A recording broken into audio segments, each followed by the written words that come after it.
आज एक बहुत ही जरूरी इंफॉर्मेशन आपके साथ शेयर करना है। Central board of secondary education CBSE ने एक सर्कुलर जारी किया है regarding the attendance in school. तो इसमें क्लियरली सीबीएसई ने कहा, देखिए कि 75% अटेंडेंस जो है वो कंपलसरी होना चाहिए। अब ये बात तो भाई सीबीएसई हमेशा कहता है, तो आप लोग कहेंगे इसमें नया क्या है। ये तो हमेशा ही कहा जाता है कि 75% जो अटेंडेंस है वो हमेशा क्या होनी चाहिए स्कूल के अंदर। लेकिन फिर इसमें नया क्या है? देखिए, नया ऐसा है कि जब भी कभी ऐसी कोई बात बताई जाती है सीबीएसई के द्वारा, सर्कुलर जारी करके बताई जाती है, तो वहां पर कुछ स्पेशल कंडीशन हो जाती है। क्यों हो जाती है स्पेशल कंडीशन? क्योंकि इस बार अगर सीबीएसई कुछ कह रहा है और वो आपको बता रहा है प्रॉपर यहाँ पर सर्कुलर जारी करके, तो उसकी इंपॉर्टेंस जो है वो बढ़ जाती है। ये देखिए, आप देख सकते हैं कि 19 तारीख को ये सॉरी 9 तारीख को ये बात सर्कुलर जारी किया गया है। 9 तारीख को ये सर्कुलर जारी किया गया और सर्कुलर में क्लियरली कहा गया है, इस सर्कुलर में क्लियरली कहा गया है कि strict compliance with the attendance requirement as per CBSE examination bylaw for board examination eligibility। तो बोर्ड एग्जामिनेशन की एलिजिबिलिटी के रिगार्डिंग ये सर्कुलर जारी किया। सीबीएसई कहता है it is well understood that schools are not just centre of academic learning. जो सोचते हैं कि स्कूल सिर्फ पढ़ाई के लिए होता है, तो वो गलत सोचते हैं। स्कूल कभी भी सिर्फ पढ़ाई के लिए नहीं होता है, क्योंकि सिर्फ पढ़कर सभी बच्चे सिर्फ पढ़ाई के थ्रू अपने जीवन में कुछ नहीं कर पाते हैं। बहुत सारे बच्चे जीवन में उन सारी चीजों को सीख कर आगे बढ़ते हैं जो सामाजिक होती हैं, क्योंकि सभी को जॉब करना हो ऐसा जरूरी नहीं है। कुछ ऐसे काम करते हैं जो समाज से रिलेटेड होते हैं। तो क्या करता है फिर school? School play a critical role in the overall development of student. Overall development का मतलब होता है कैरेक्टर वाइज उसका डेवलपमेंट, वैल्यूज उसके अंदर आनी चाहिए, पढ़ाई के साथ साथ उसका शारीरिक विकास होना चाहिए। देखो, along with imparting subject knowledge के साथ साथ school facilitate extra curricular activities. Extra curricular activities जैसे कि पीयर लर्निंग, कैसे लोगों के साथ रहकर हमें लर्निंग करनी है। पीयर लर्निंग होता है कि आपका मित्र जो है उसके साथ आपको पढ़ाई करनी है। तो कभी कभी टीचर्स बेटर नहीं समझा पाता है, तो आपका स्टूडेंट, आपके साथ वाला मित्र आपको बेटर समझा देता है। Character building, values inculcation, team work, collaboration, respecting diversity. जो विविधता है, इतनी सारी ज्यादा वैरायटी है, अलग धर्म, अलग जाति, अलग समुदाय, अलग क्षेत्र से आने वाला बच्चा, उसके साथ उनकी डाइवर्सिटी को कैसे रिस्पेक्ट करना है। जब आप उनको मित्र बनाएंगे तो मित्र की रिस्पेक्ट करना, उसकी डाइवर्सिटी को भी रिस्पेक्ट करना होता है। और ये सब स्कूल सिखाता है, ना कि आपको घर पर बैठकर ये बातें सिखाई जा सकती है। घर में एक ही तरह के लोग आपको मिलेंगे तो वैरायटी नहीं मिलेगी। You can't respect the diversity. और जब किसी को रिस्पेक्ट दोगे नहीं तो रिस्पेक्ट ले भी नहीं पाएंगे आप। Inclusion and many more. Inclusion education पर बहुत ज्यादा जोर दिया जाता है। इंक्लूजन एजुकेशन बहुत ही इंपॉर्टेंट चीज है, यानी कि इंक्लूसिव एजुकेशन। कोई अगर बच्चा कमजोर है पढ़ाई में, तो वो कमजोर सभी क्षेत्रों में हो ऐसा जरूरी नहीं है, तो उसको भी साथ लेकर चलना है। तो ये सब चीजें स्कूल सिखाता है। देयरफॉर इसलिए the regular attendance of school in the school is vital, बहुत ही ज्यादा इंपॉर्टेंट हो जाती है, ऐसा सीबीएसई का मानना है। आगे सीबीएसई क्या कहता है, देखिए आप।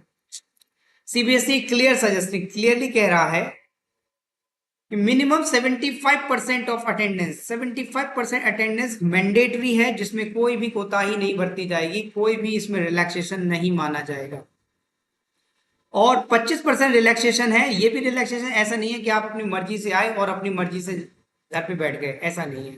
ये जो 25% रिलैक्सेशन दिया जा रहा है, इसके बारे में भी सीबीएसई ने क्लियरली कहा है कि ये 25% कैसे दिया जाएगा, ये आगे बताया है। लिखा हुआ है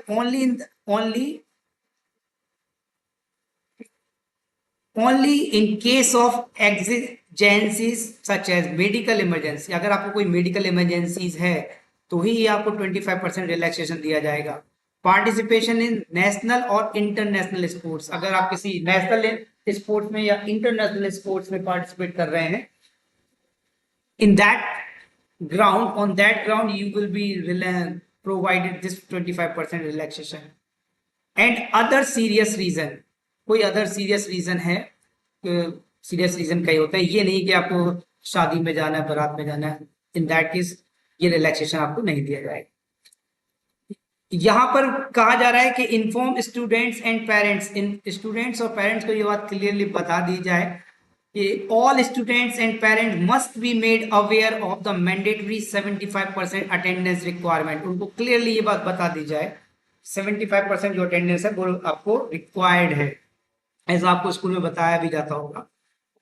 अगर अब प्रश्न ये आता है कि चलिए सर हमने, ठीक है हमने सब समझ लिया, हमको 75% अटेंडेंस कंपलसरी है, इन केस ऐसा नहीं होता है तब क्या होगा? तब क्या होता है तो उसके लिए भी सीबीएसई यहां पर क्लियरली कह रहा है, क्या कह रहा है?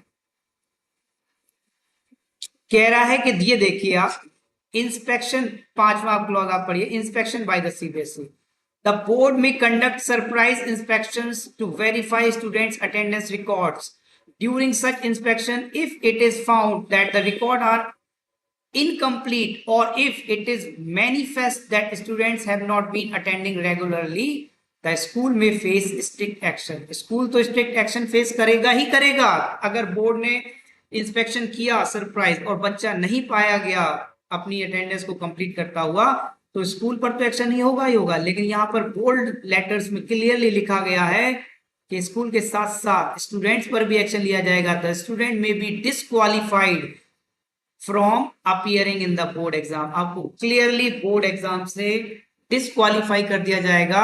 और यहां पर बोल्ड लेटर में यह भी लिखा है, please note that no change to the attendance records, attendance records में कोई भी चेंज एक्सेप्टेबल नहीं होगा।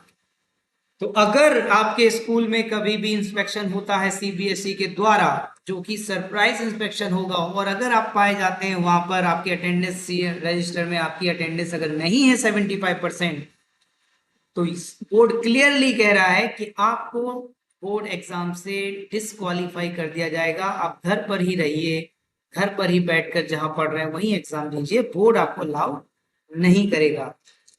पेरेंट के लिए भी कह रहा है, बोर्ड क्लियरली कह रहा है पेरेंट के लिए भी, देखिए inform students and parents, parents और स्टूडेंट्स दोनों को ये बात बता दी जाए कि 75% जो है वो अटेंडेंस कंपलसरी है। Any student if on leave due to medical emergency, अगर मेडिकल इमरजेंसी की आप लीव ले रहे हो तो आपको क्या apply, needs to apply for the leave for to the school with proper medical prescription. आपको मेडिकल प्रिस्क्रिप्शन दिखाना पड़ेगा प्रॉपर, जो आपको डॉक्टर ने प्रिस्क्राइब किया, आपका जो दवा का पर्चा होगा उसमें जो लिखा होगा कि रेस्ट के लिए डॉक्टर ने कहा है, और आपको सर्टिफिकेट वगैरह भी दिखाने होंगे। अगर आप किसी स्पोर्ट्स में जा रहे हैं, पार्टिसिपेट कर रहे हैं, तो उसके सर्टिफिकेट दिखाने होंगे। ओनली ऑन दैट ग्राउंड आपको जो लीव है वो एक्सेप्ट की जाएगी। ऐसा नहीं है कि इमीडिएटली आफ्टर फॉलिंग इल, के आप इल पड़ गए, बीमार पड़ गए, उसके तुरंत बाद leave without a written request will be considered unauthorized absence from the school। आप बीमार पड़ गए और आप नहीं आए और आपने एप्लीकेशन नहीं दी रिटन में, तो वो अनऑथोराइज्ड एब्सेंस मानी जाएगी स्कूल से, उसको कंसीडर नहीं किया जाएगा 25% रिलैक्सेशन में। अब लीव प्रोसीजर क्या है एक बार उसको भी देख लेते हैं। तो ये इतनी बात समझ में आ गई है। तो स्कूल कंपलसरी है, ये नहीं है कि आपके एग्जाम हो गए हाफ ईयरली आप नहीं आ रहे हैं कि सर अब क्या करना है, स्कूल अब आके ही करना ही क्या है, पढ़ाई नहीं हो रही है, ये नहीं हो, ऐसा नहीं है, ऐसा नहीं है। स्कूल आपको आना है, कंपलसरी है। जैसा कि बोर्ड पहले ही कह रहा है कि school is not mean for just for study. सर्दियां आ रही हैं, एक्स्ट्रा करिकुलर एक्टिविटीज स्कूल्स में स्टार्ट होती हैं, ग्राउंड में जाना है आपको, आपको ये सब भी तो सीखना है। लीव प्रोसीजर क्या है? In case of medical emergencies, students must submit a leave application along with valid medical documentation immediately availing the leave।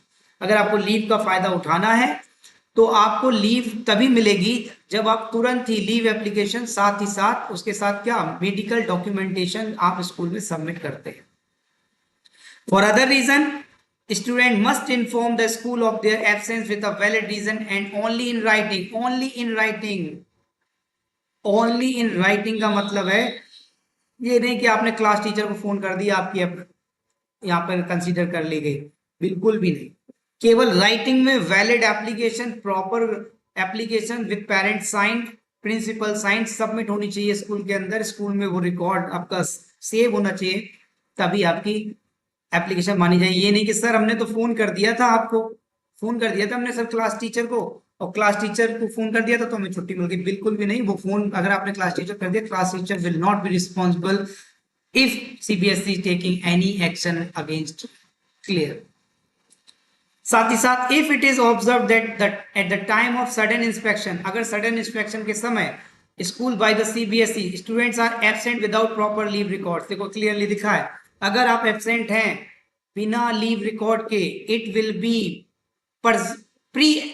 Presume that they are not attending the school regularly. ये सब माना जाएगा कि ये आपने एक ही दिन नहीं किया है, आप ऐसा रेगुलरली करते हैं, यानी कि आप रेगुलरली एब्सेंट रहते हैं, और CBSE shall not allow them to appear in the board examination. CBSE को अधिकार है, सीबीएसई को ये राइट है कि आपको वहां से बोर्ड एग्जामिनेशन के लिए डिस्क्वालीफाई कर दे। अगर ऐसा होता है, अगर ऐसा होता है तो फिर आप कुछ भी कर लीजिए, आप कुछ भी कर लीजिए, you will not be permitted to appear in board exam.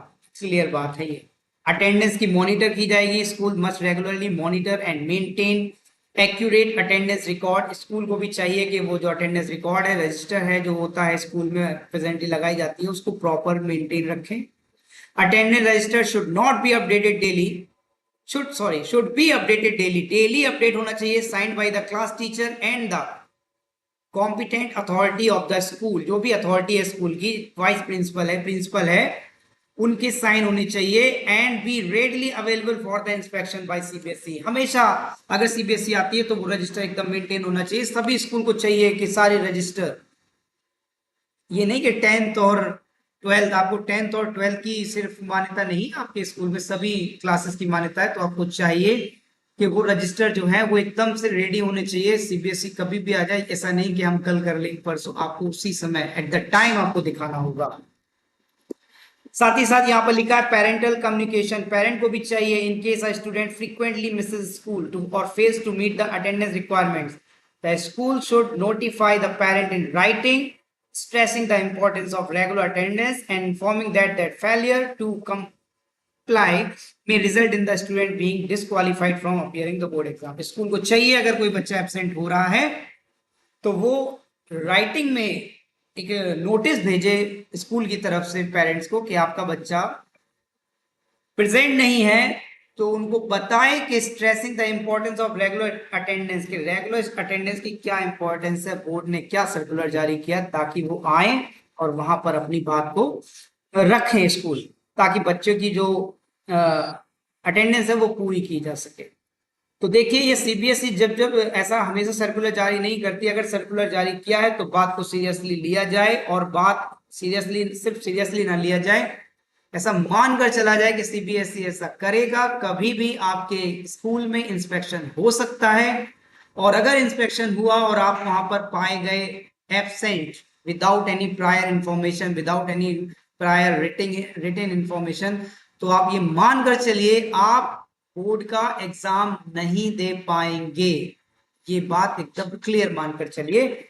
इसलिए आप लोग पूरी तरह से तैयार हो जाइए स्कूल आने के लिए। स्कूल आप आइए, अपनी अटेंडेंस को कंप्लीट कीजिए, और स्कूल भी अपने रजिस्टर को मेंटेन रखिए। सीबीएसई ऐसा कभी भी कर सकती है। आप अगर चाहें इसको खुद से देखना कि भाई कहाँ है, ऐसा किधर लिखा है, तो आप क्लियरली जा सकते हैं। आप क्लियरली जा सकते हैं वेबसाइट पर। ये जो वेबसाइट आपको दिख रही है, ये देखिए cbse.gov.in पर आप जाइए। ये आपको वेबसाइट दिख रही है, cbse.gov.in पर जाइए। यहाँ पर आप मुख्य वेबसाइट, मेन वेबसाइट लिखी हुई है, इस पर जाइए। इस पर आप क्लिक करने पर ऐसा खुलेगा। तो ये जो आपको दिख रहा है लेटेस्ट एट सीबीएसई, तो ये सर्कुलर्स होते हैं।